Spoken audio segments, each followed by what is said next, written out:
Graça e paz que vem do Senhor Jesus. Dando continuidade ao nosso estudo acerca da identidade. No nosso primeiro vídeo, nós vimos ou analisamos quem eu sou. Hoje, a proposta é nós analisarmos de onde viemos. Aquelas famosas perguntas existenciais: quem eu sou, de onde vim? Entre as demais que nós trabalharemos no decorrer desse estudo. Bem, quero compartilhar então o princípio, o início da história da humanidade, o qual nos inclui a todas as pessoas. De onde nós viemos.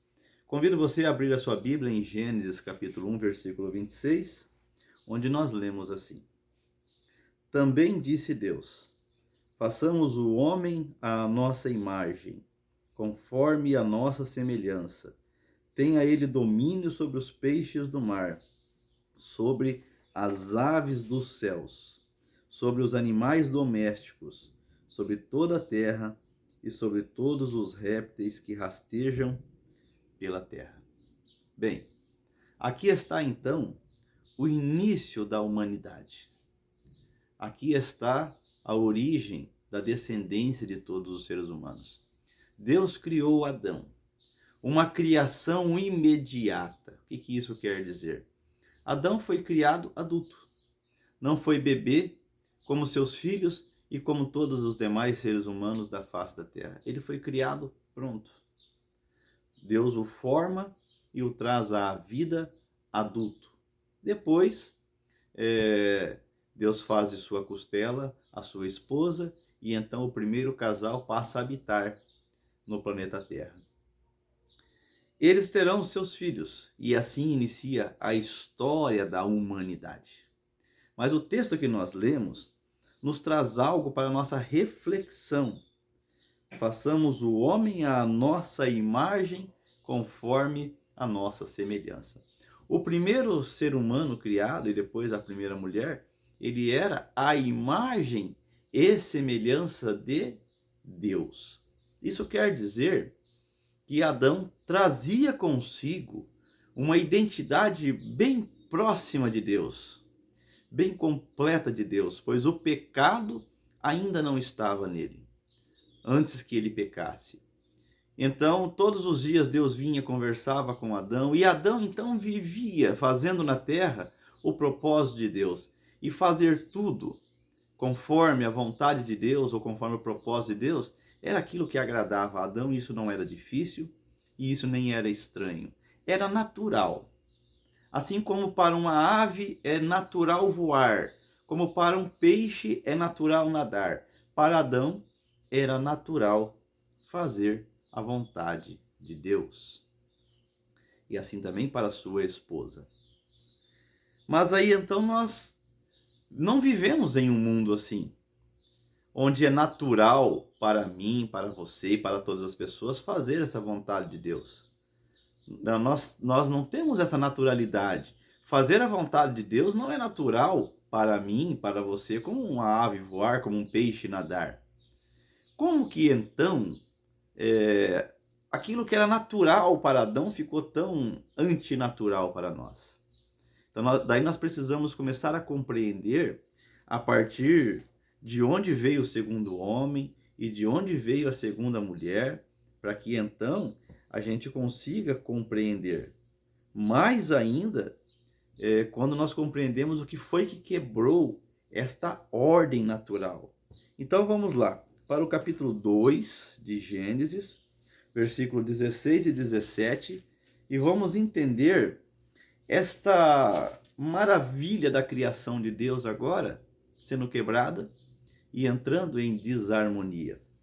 Capítulo 2, versículo 16 e 17, nós lemos assim: E o Senhor lhe deu esta ordem: de toda árvore do jardim comerás livremente, mas da árvore do conhecimento do bem e do mal não comerás, porque no dia em que dela comeres, certamente morrerás. Adão tinha esta ordem, e certamente ele passou essa ordem para sua esposa. Deus dá essa ordem direta para Adão. Talvez Adão tenha compreendido assim: bem, Deus foi claro, Se eu comer do fruto que eu não posso comer, eu estarei desobedecendo e eu irei morrer.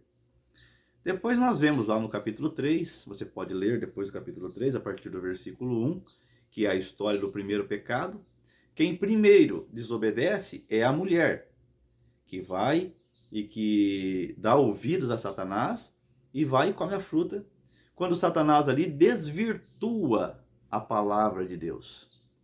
Ele torna a verdade em mentira, atribuindo uma mentira a Deus, quando ele diz: você acha que vai morrer? Não, não é bem assim. É que Deus sabe. E aí ele vai colocando dúvidas na cabeça da mulher. Quando seus olhos se abrirem, você vai ser conhecedor do bem e do mal, e Deus não quer. E então ela come. E interessante, a Bíblia não diz, mas ela deve ter pensado, né? Poxa, eu comi e não morri. E ela vai e diz para o seu marido, vou comer, e ele talvez tenha ficado pensando, nossa, ela comeu e não morreu? E aí ele vai e come também. Então ambos pecam. E aí começa todo um desenrolar de situações diferentes. Aquilo que era natural passa a não ser natural mais. Viver em harmonia com Deus já não é mais algo tão simples assim para Adão e para Eva. Ao ponto que quando Deus o procura para conversar, olha o capítulo 3, versículo 8, quando ouviram a voz do Senhor Deus que estava no jardim pela viração do dia, esconderam-se da presença do Senhor Deus, o homem e sua mulher, por entre as árvores do jardim. E chamou o Senhor Deus ao homem e lhe perguntou: onde estás? Um Deus onisciente, onipresente, onipotente, fazer uma pergunta: onde estás? Deus não sabia? Deus olhou ali e não viu e não sabia onde estava? Claro que Deus sabia onde o homem e a mulher estavam. Mas ele pergunta para causar uma reflexão. Essa é a pedagogia divina que se repete várias vezes na Bíblia. Foi assim com Caim, houve assim em outras ocasiões também. Então Deus pergunta: onde estás? Para que Adão pudesse compreender que ele estava escondido de Deus. É a primeira vez que Deus lhe aparece depois do pecado. E o comportamento dele foi totalmente diferente. Ele estava nu, ficou com vergonha, precisou colocar uma folha de figueira, se escondeu, teve medo do Senhor. Olha aí o que é: se você comer, certamente morrerás. Ele talvez, eu digo talvez, porque tudo aquilo que a Bíblia não afirma, eu não posso afirmar, mas talvez ele tenha compreendido errado. Talvez ele tenha compreendido assim: eu vou morrer de imediato. Mas esta morte já estava se revelando nos pequenos detalhes. Quando tudo aquilo que era natural, agora não é natural mais. Quando tudo aquilo que era simples, agora é complicado. Aí eu pergunto para você: como pode ser complicado ficar na presença de Deus? Como pode ser complicado estar conversando com Deus? Como pode ser complicado ler a palavra de Deus? Como pode ser complicado orar? Como pode ser complicado ouvir a voz de Deus? Se tornou complicado para Adão. E assim passa a ser complicado para seus filhos. E para seus filhos, e assim vai indo até chegar a nós. Hoje é complicado para a humanidade ouvir a Deus e preparar o seu coração para ouvir a Deus. O nosso coração, irmãos, o Senhor Jesus falou isso explicando a parábola do semeador, é como a boa terra. Nós precisamos preparar o nosso coração para receber a palavra de Deus, como o agricultor prepara a terra. Eu estou morando no Rio Grande do Sul, né, neste ano, e aqui houve essa tragédia que vocês acompanharam. Ciclones trouxeram muita chuva, e entre tantos desastres, a terra foi lavada de tal forma que é impossível plantar nessa terra em alguns lugares de imediato. Precisa se cultivar a terra, preparar a terra, adubar a terra para plantar de novo. Porque se alguém for lá e plantar, colocar a semente na terra como ela está, como ela ficou depois do desastre, ela não vai dar fruto algum. Então precisa preparar a terra. E o Senhor Jesus então agora nos chama para preparar a terra, que é o nosso coração, para que a palavra do Senhor entre. porque senão ficaremos como Adão aqui, escondidos de Deus, sem querer ouvir a Deus, sem então permitir que a palavra dele entre pelos nossos ouvidos e penetre no nosso coração. Muito bem. Dentro desse cenário, então, em que o homem se afasta de Deus, a mulher se afasta de Deus e quebram o primeiro Adão, e eu digo primeiro Adão porque já vou falar do segundo Adão que o apóstolo Paulo traz para nós. O primeiro Adão quebra esta harmonia e traz maldição para a sua vida, e traz maldição para o meio ambiente e para a terra. A morte aqui que o Senhor Deus falou estava acontecendo aos poucos, e é por isso que a Bíblia diz que todos nós somos mortos para Ele. Se Cristo não vivificar, não nos trouxer vida, todos somos mortos. Essa é a morte que entrou como decorrência do pecado. Uma morte que vai nos levando para longe de Deus, para longe de Deus, para longe de Deus, até que nos leva definitivamente para longe dele, se nós morrermos sem crer no Salvador, que é o Senhor Jesus Cristo. Pois bem, de onde veio o segundo homem, a segunda mulher? Vamos ler primeiro a ordem de Deus para que isso acontecesse. Deus não criou Adão e Eva para que ficassem somente eles na face da terra. Gênesis 1, 28, lemos assim: E Deus os abençoou e lhes disse: Sede fecundos, multiplicai-vos, enchei a terra e sujeitai-a. Pois bem, sede fecundos, né? Então, quando nós vamos para Gênesis 4 e lemos versículos 1 a 2, o que nós lemos? Coabitou o homem com Eva, sua mulher, esta concebeu e deu à luz a Caim, então disse: Adquiri um varão com o auxílio do Senhor. Depois deu à luz a Abel, seu irmão. Abel foi pastor de ovelhas e Caim lavrador. Então aqui nós vemos o nascimento de Abel, de Caim, ou de Caim e de Abel. Bem, aqui então nós já vemos uma criação mediata. O que é uma criação mediata? Não é imediata como Adão e depois como Eva, mas fruto da bênção que Deus lhes deu para que eles possam coabitar e ter filhos. E assim então, desde então, a humanidade tem gerado filhos dessa forma.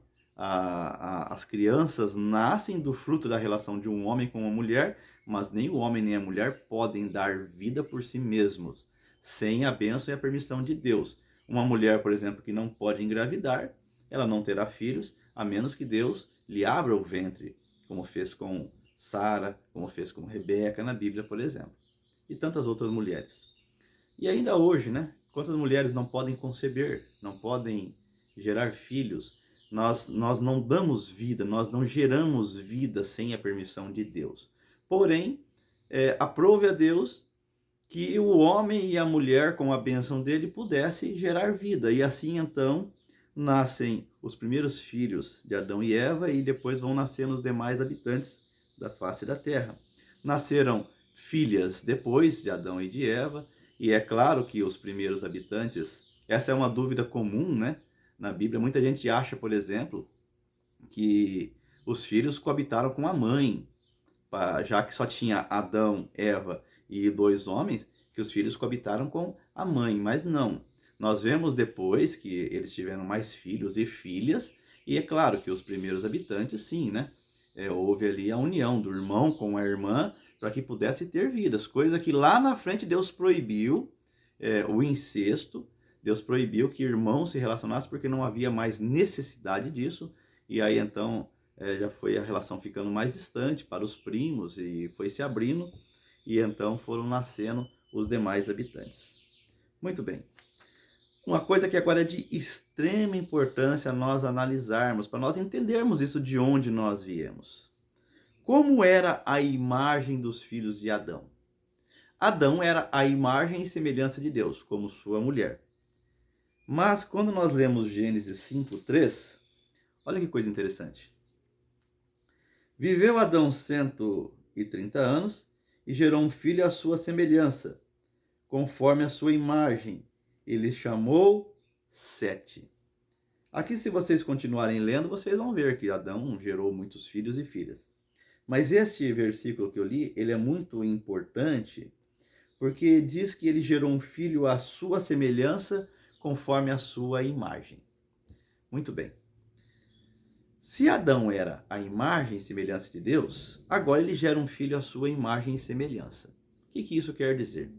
Que se Adão continuasse sendo a imagem e semelhança de Deus, não teria problema nenhum no seu filho ser a sua imagem e semelhança, porque ser a imagem e semelhança de Adão implicaria em ser a mesma coisa, a imagem e semelhança de Deus. Porém, quanto mais Adão se afasta de Deus, quanto mais a imagem de Deus fica deturpada na vida dele. E assim Adão transmite, o apóstolo Paulo é muito claro, Adão transmite o pecado para toda a sua descendência, os seus filhos diretos e depois indiretos, né, os seus netos, bisnetos e por aí vai, e para toda a humanidade, porque todos descendemos de Adão. Então o pecado ele entrou no mundo por um homem, e ele saiu por um homem também, que é o Senhor Jesus. E os filhos de Adão, então, todos, sem exceção, eles passam então a ter a sua imagem corrompida. E agora Adão se torna um pai que tem o filho à sua imagem e semelhança, mas a sua imagem e semelhança já não é mais como era a sua imagem e semelhança com Deus quando ele foi criado. E aí nós sabemos que Caim mata o seu irmão Abel. Sete depois foi alguém ganho pela graça de Deus e dá início à genealogia do Senhor Jesus, no lugar do seu irmão Abel, que foi morto, que era um homem justo. Abel era justo, Caim não. Deus advertiu Caim, Deus tentou ganhar Caim, mas Caim não quis, como Judas não teve jeito e ele traiu o Senhor Jesus. Bem, qual que é a reflexão aqui? Agora nós vamos ir para a nossa vida, chegando até o século 21. Nós somos também imagem e semelhança dos nossos pais. E se os nossos pais forem a imagem e semelhança de Deus, não tem problema. Mas quanto mais os nossos pais não têm a imagem e semelhança de Deus, mais também nós não temos. Então você é um bom filho do seu pai. Porém, você precisa ser filho também do Pai que está nos céus. E aí nós vimos no primeiro estudo que nem todos são filhos. Todos são criaturas, mas nem todos são filhos. Então, se você não assistiu o vídeo 1 dessa série, eu te convido a ir lá assistir para você entender isso daqui. Qual é o problema? O problema, então, nós temos uma história construída socialmente, na família, na sociedade. Nós somos frutos de um meio.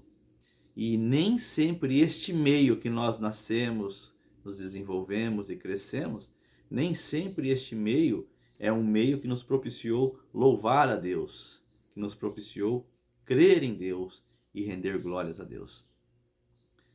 Tem algo que eu vou te dizer aqui que talvez seja libertador para a sua vida.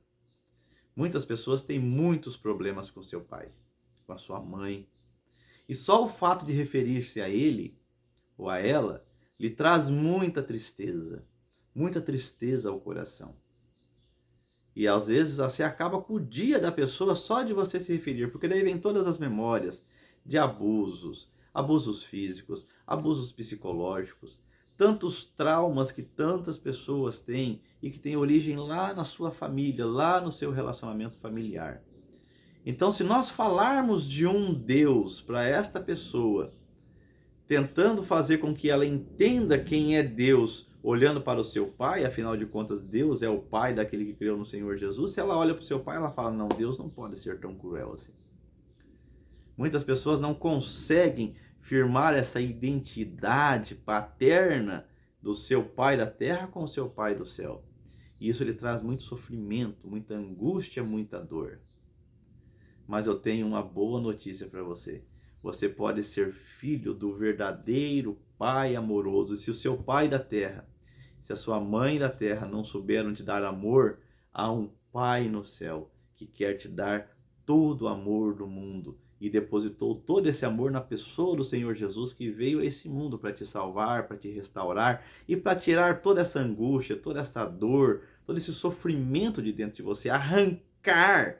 Como o agricultor vai lá e arranca a erva daninha da terra pela raiz, deixando somente o fruto bom, o Senhor Jesus quer arrancar toda a dor, todo o sofrimento, toda a angústia de dentro de você e deixar aí somente o depósito dele. Ah, o seu coração. ele pode ser como um banco aonde o Senhor deposita toda a graça, todo o amor, toda a misericórdia, e você pode ter uma vida muito, muito, muito feliz. Acredite nisso. Bem, como o Senhor Jesus então resolve essa questão, essa bagunça do pecado, que nos fez então sermos filhos muitas vezes de homens que não quiseram servir ao Senhor, que não quiseram ser a imagem e semelhança de Deus, e muitas vezes também não nos ensinaram a ser a imagem e semelhança de Deus, e muitas vezes nós crescemos sem ser a imagem e semelhança de Deus, e às vezes nós ainda não somos a imagem e semelhança de Deus. E aí, quando nós analisamos de onde nós viemos, talvez nós chegamos à conclusão que viemos do pior lugar possível. E aí nós entendemos que o problema veio bem de longe, veio lá do Jardim do Éden e alcançou aqui a todos nós. Lameque, irmão, se você ler lá na Bíblia, acho que no capítulo 5, se não me engano, estava bem próximo de Adão. E ele conta para suas mulheres que matou um homem somente porque pisou no pé dele. Olha que coisa triste. Então, esse pecado foi transmitido, esse pecado foi passando e ele chegou até nós. E aí nos encontra e parece que nos abraça e nos coloca então no mesmo barco. Parece que a humanidade toda está no mesmo barco. Mas houve uma vez aqui na terra que em um barquinho também estava o Senhor Deus que criou os céus e a terra, na pessoa do Senhor Jesus. Então nós podemos convidá-lo a entrar na nossa embarcação. E aí o nosso barco não vai ser um barco somente de pecadores, mas de um Deus Santo que vem e tira o pecado e nos permite navegar com ele. E como então que o Senhor Jesus tratou com este pecado? Bem, vamos lá. Vamos ler primeiro Efésios capítulo 2, versículo 10. E vamos ler isso. Efésios 2, 10. Pois somos feitura dele, criados em Cristo Jesus para boas obras, as quais Deus de antemão preparou para que andássemos nela. Primeira coisa que nós temos que entender é isso. Nós somos feituras de Cristo se nós cremos nele. Quando o convite da salvação chegou, ele chegou como um agricultor chega com a semente na mão, dizendo: eu quero colocar essa semente no solo.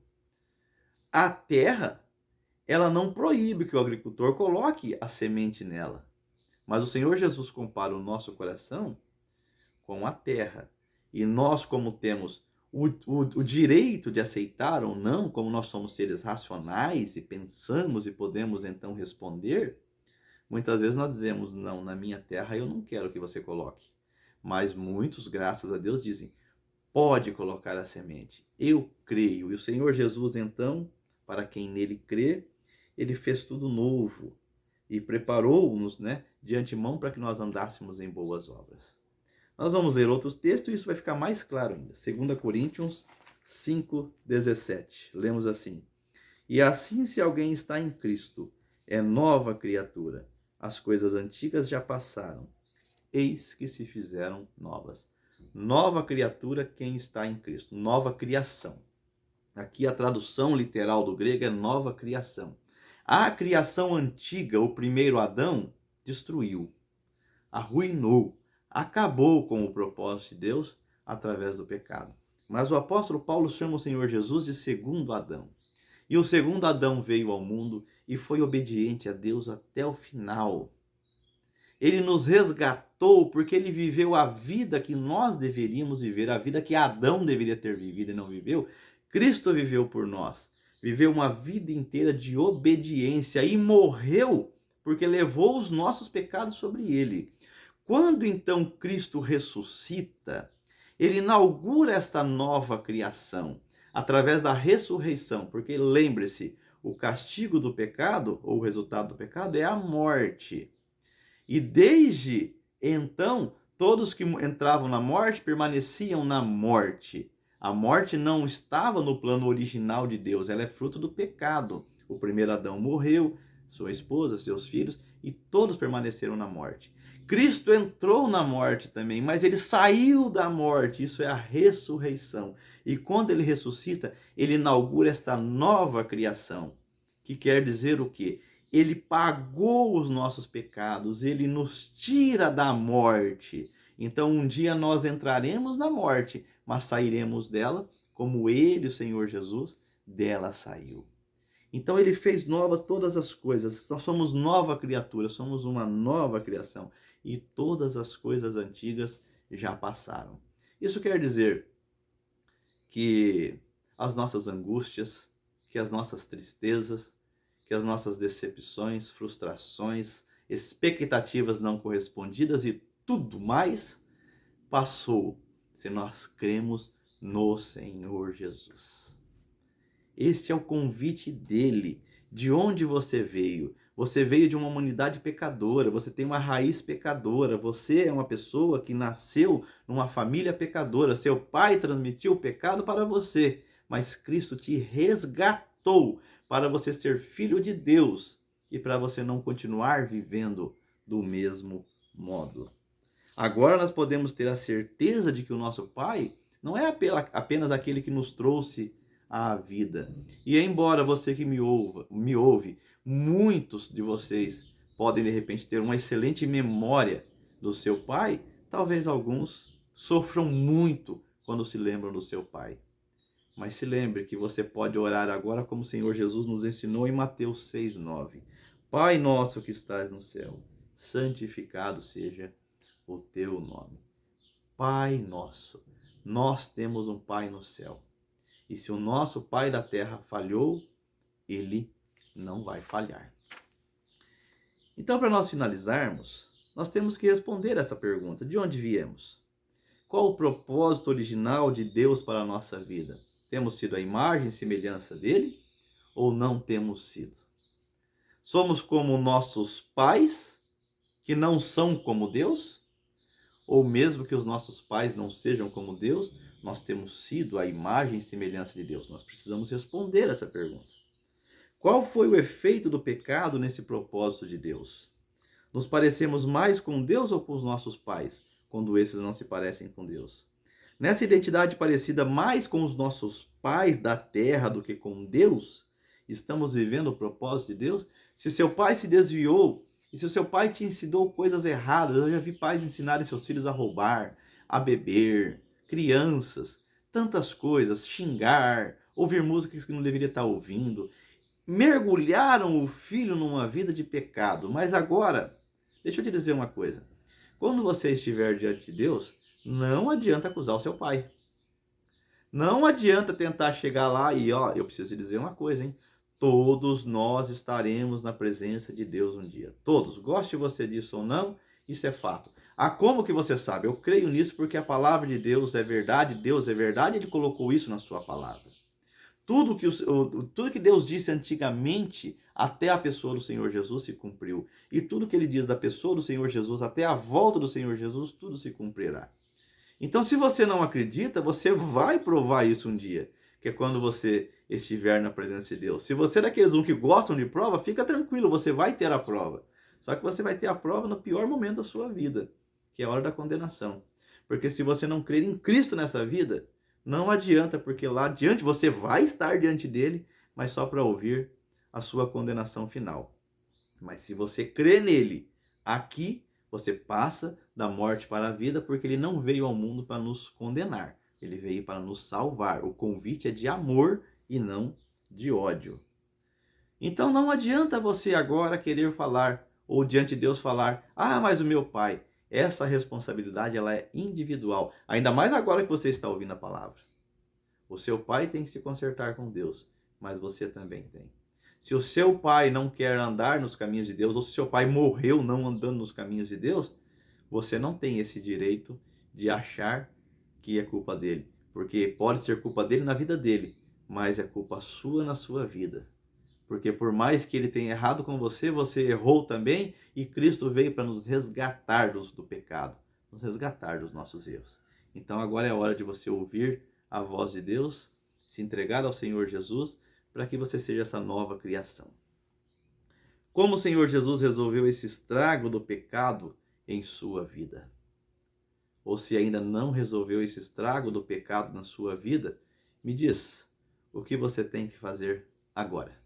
Termino esse vídeo te fazendo essa pergunta: o que você tem que fazer agora que você ouviu tudo isso.